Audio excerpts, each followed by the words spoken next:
బాగున్నారా? లీడర్స్ బాగున్నారా? లీడర్స్ బాగున్నారా? నాకు వినపడతలేదు, గట్టిగా చెప్పాలా? ఎంతమంది ఉన్నారు లీడర్స్ ఇక్కడ? అందరు లీడర్స్ అన్నా? Very good, very good, right. మనం కింద దిగమంటారా? సరే,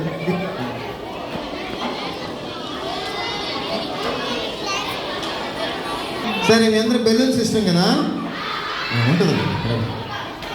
సరే, బెలూన్స్తో 4 మాటలు మీకు చెప్తాను, ఇష్టపడుతున్నాను. ఓకేనా? అరే ఇక్కడ నువ్వే వాడు బూస్ట్ బాయ్. కూర్చోను, నువ్వు కూర్చోదు. నువ్వు రారా, నువ్వే రారా, వీడురా, నువ్వే రామ్మా, నువ్వురా.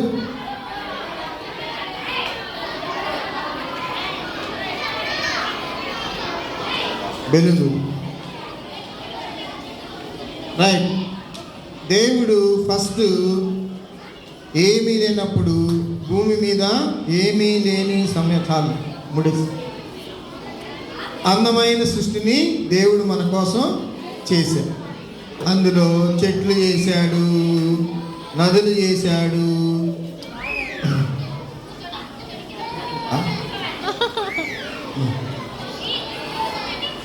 ఆకాశ పక్షులు, చేపలు, ఇంకేమేం చేశాడు చెప్పండి దేవుడు? పువ్వులు, జంతువులు, కాయలు, వీటన్నిటినీ చక్కగా అందంగా ఈ భూమి మీద చేశాడా? చూస్తా.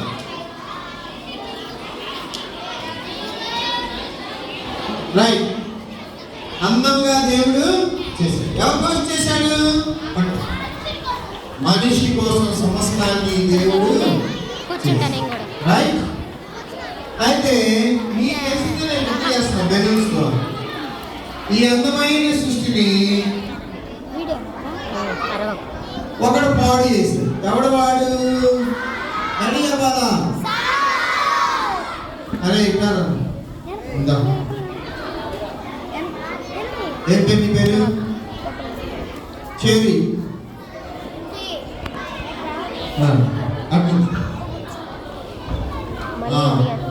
ఈ చెవి ఏం చేశాడంటే, అంటే ఇక్కడ చెవి అప్పుడు సాతాను అనమాట, ఇది కాదు. సాతాను ఏం చేశాడు? ఈ అందమైన సృష్టిని మరి అద్భుతంగా ఉంది. అందరూ ఆదాము ఎంజాయ్ చేస్తున్నారు, యానిమల్స్తో ఆడుకుంటా ఉన్నారు, భయం అనేది లేదు. ఈ సృష్టిని దేవుడు చేయదన్న పని మనిషి ద్వారా చేయించడం ద్వారా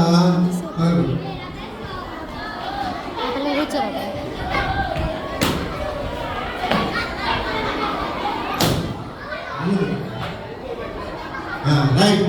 కానీ సృష్టి ఏమైంది? పాడైపోయింది. అరే బాబా కూర్చోమ్మా, అమ్మాయి కూర్చో. అందమైన సృష్టి ఏమైపోయింది? పాడైపోయింది. అందుకోసమని మరలా ఈ సృష్టిని సృష్టిని బాగు చేయడం కోసం దేవుడే మనిషిగా ఈ లోకానికి వచ్చాడు. పాపంతో ఈ యొక్క సృష్టిని బాగు చేయలేడు అని చెప్పేసి ఏం చేశాడు? దేవుడే మనిషిగా ఈ లోకానికి వచ్చాడు.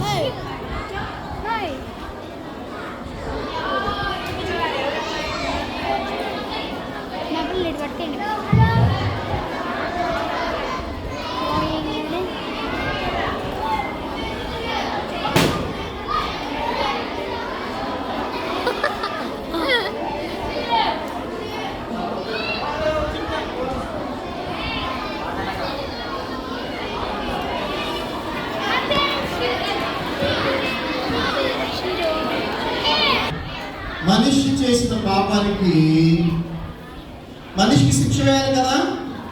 అయితే మనం కూర్చోండి. మనుషులందరిలో పాపం ఉంది కాబట్టి పరిశుద్ధుడు జాగ్రత్త. ఇక్కడ పరిశుద్ధుడైనటువంటి దేవుడే ఈ లోకానికి మనిషిలాగా వచ్చాడు. ఎవరికి పుట్టాడు యేసయ్య? మరియమ్మ కదా. మరి మరియమ్మకి పెళ్ళైనప్పటికీ జాతి కాదు. మరియమ్మకి పెళ్ళైందా? పెళ్ళవలేదు. కానీ దేవుడే విద్యుడ జాతి ఇక్కడ. దేవుడే చిన్న కణంగా మారిపోయి మరియమ్మ మధ్యలోకి వచ్చేసాడు. మరియమ్మకి పెళ్లి కాదప్పటికి.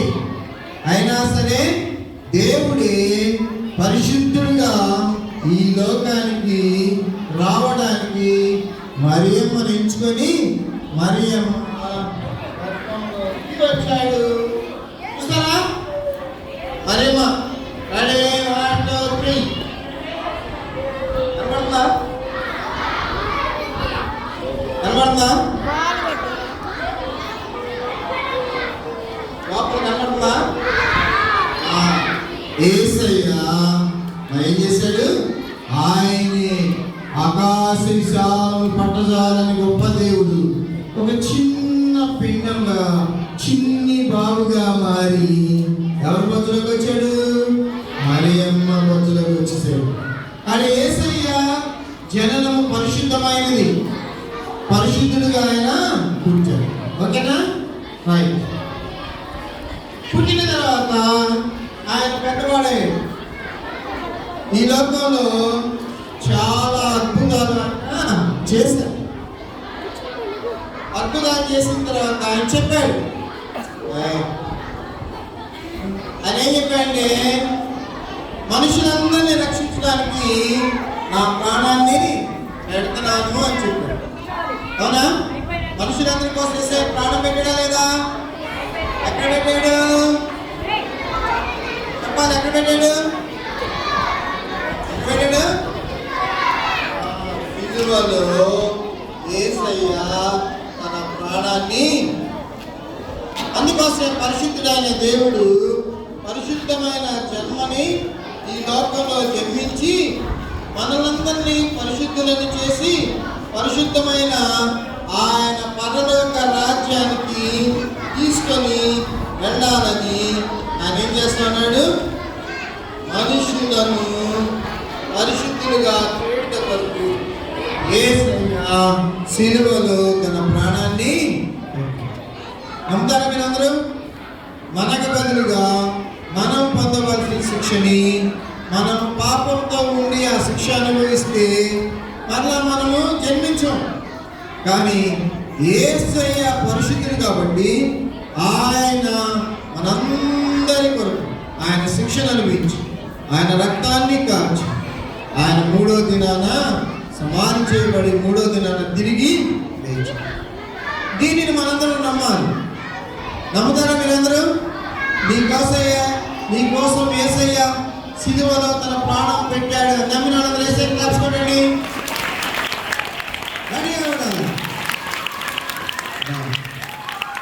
యేసు రక్తంతో మీరు కడగబెట్టి యేసయ్య సిలువ దగ్గరికి వస్తే మీరు ఎవరవుతారు? యేసయ్య పిల్లలు.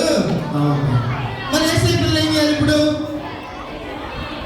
యేసయ్య పిల్లలు ఏం చేయాలి? అమలు చేయాలా?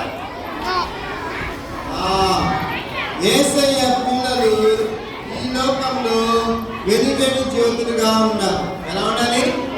వెలుగని జ్యోతులుగా ఉండాలి. చీకటిలో ఉన్న ప్రజలకి మనం వెలుగుని ఇవ్వాలి. మనం వెలుగుతో ఉండాలంటే మనల్ని ఆర్పేసే ఒక సాతాను ఉన్నాడు. వాడిని ఏం చేయాలంటే ఏంటిది? వాక్య ఖడ్గంతో ఏం చేయాలి? ఎదిరించాలి. ఎదిరిస్తారా మీరు? ఎదిరిస్తే సైతాను గాడు ఊరుకుంటాడా? మరి మనకి కష్టాలు తెస్తా ఉంటాడు. ఏం చేస్తాడు? దేవుని కోసం దేవుని కోసం మనం ఎంత నిజాయితీగా ఉంటామో, ఎంత పరిశుద్ధిగా ఉంటామో, దేవుని పిల్లలుగా ఈ లోకం జీవిస్తూ ఉంటే ఏం చేస్తాడు? మనకి కష్టాలు తెస్తూ ఉంటాడు. మనల్ని నాయకుడిగా ఎదగనీయుడు. అనేకమైనటువంటి శోధనలు తీసుకొని వస్తాడు.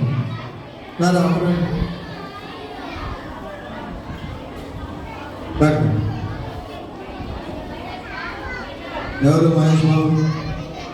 బాబా, నీ పేరు మహేష్ బాబా?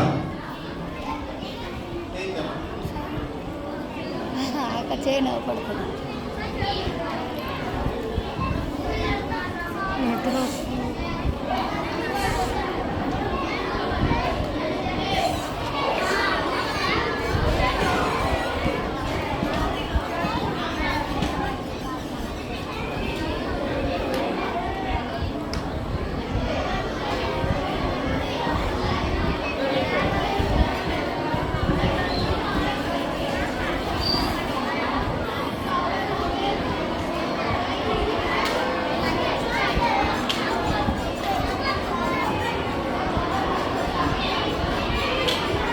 చూడండి.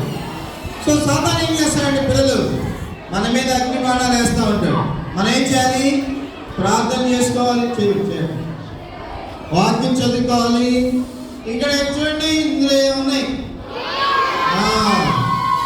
సరే సరే, మనము దేవుని యొక్క ఆత్మతో నింపబడి ఉండాలి. దేవుని ఆత్మతో నింపబడి ఉంటే సైతం మనల్ని ఏమైనా చేయగలుగుతాడా? ఏమీ అట్లే తొందరగా కూర్చోడు, కూర్చో కూర్చో. ఏం చేయగలుగుతున్నాడా సైతాను? అదే కనుక మనం దేవుని ఆత్మతో, దేవుని యొక్క వాక్యంతో, ప్రార్థనతో నింపబడి లేకపోతే ఏమైపోతుంది? మామూలు పెరిగినైతే ఏమని చెప్ప పగిలిపోయింది. చూద్దామా?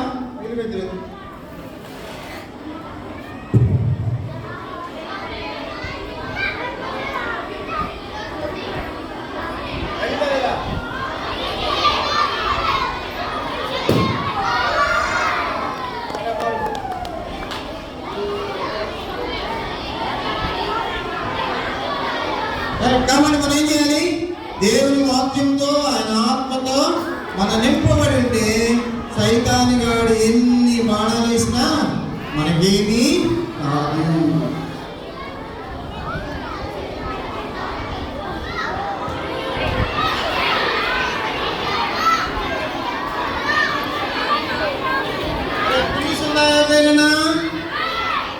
పిల్లిస్ ఉండే ఒకటి నాకు అయిపోయింది. చూడాలి పిల్లలు, మనము ఈ లోకంలో సాతాన్ని ఎదిరిస్తున్నాము. అపవాది వేసే అగ్ని బాణాలు మనల్ని చేయకుండా ఈ లోకంలో ఆయన కొరకు మన నాయకులుగా జీవిస్తే మనం ఎక్కడికి వెళ్తాం? పరలోక రాజ్యానికి వెళ్తాం.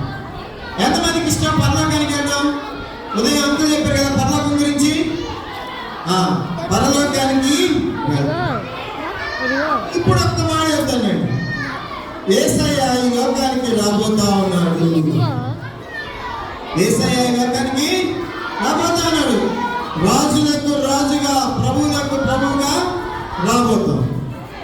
ఆయన వచ్చినప్పుడు చనిపోయారు అనుకోండి, యేసయ్యని చనిపోయిన అందరూ టక్కుని లేచి వెళ్ళిపోతారు. వాళ్ళ శరీరం మారిపోయారు. అలాగే బ్రతికున్నాం అనుకోండి, మనం యేసయ్య నమ్ముకొని అనుకోండి, నాయకులుగా ఉన్నాం అనుకోండి, మన శరీరం కూడా మార్చబడి యేసయ్య దగ్గరికి వెళ్ళిపోతాం. మహిమ శరీరంలోకి మనం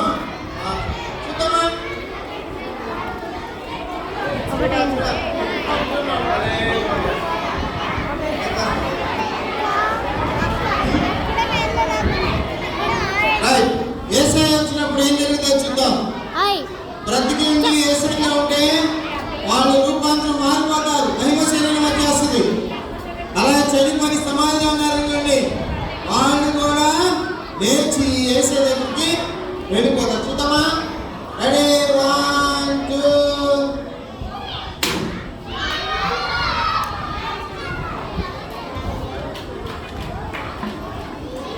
రైట్. ఎందుకా లోపల ఉంది? తెల్లగుందా? Okay, right. కాబట్టి మీరందరూ కూడా యేసయ్యని ఎదుర్కోవడానికి, యేసయ్య దగ్గరికి వెళ్ళడానికి మీరు ఎల్లప్పుడూ సిద్ధంగా ఉండాలి. ఎంతమంది ఉన్నారు సిద్ధంగా? ఎంతమంది ఉన్నారు సిద్ధంగా? కళ్ళు మూసుకొని చిన్న ప్రార్థన చేసుకుందాం. అందరు కళ్ళు మూసుకొని చిన్న ప్రేయర్ చేసుకుందాం. ప్రార్థన. ప్రవీణ్ అక్క ప్రేయర్.